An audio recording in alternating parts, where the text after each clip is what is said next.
Forgetting doesn't erase the time spent, the lessons learned, or the love you felt. But moving on is about one powerful act, letting go of the hold that the past has on your future. What if I told you that moving on is less about closure and more about acceptance? That's right. Everyone talks about closure like it's some magic pill that'll cure you. But the truth is, closure is rarely satisfying.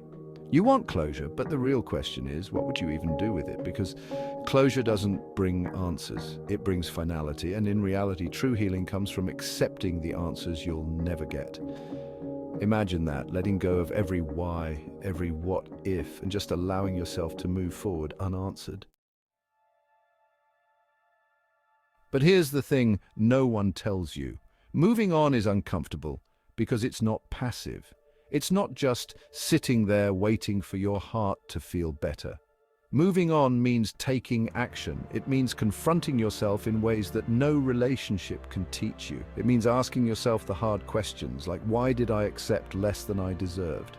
What parts of myself did I give up for someone else? This is the ugly truth. Sometimes we're holding on to the relationship not because we're still in love, but because it's familiar. Because heartbreak, as painful as it is, can feel safer than the unknown.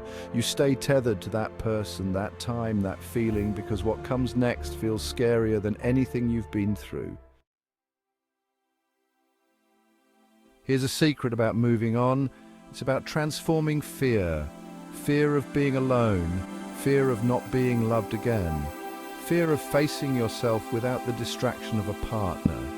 When you face those fears head on, they lose their power, and that's when true healing begins.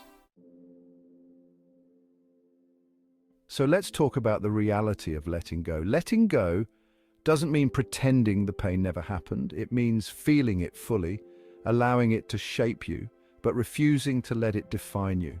It's about looking at every memory, every mistake, and saying, I can take this and use it to build something better. It's about taking control of the story that once felt like it controlled you. And then there's a shift. You'll know you're moving on not because you stop thinking about them, but because you start thinking about your dreams, your happiness, your purpose, the things that set your soul on fire, that have nothing to do with anyone but you.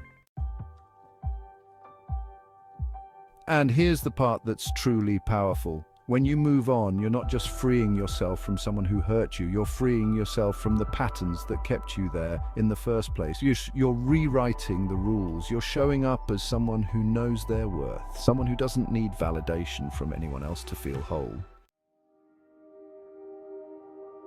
So next time you're thinking about them, ask yourself this.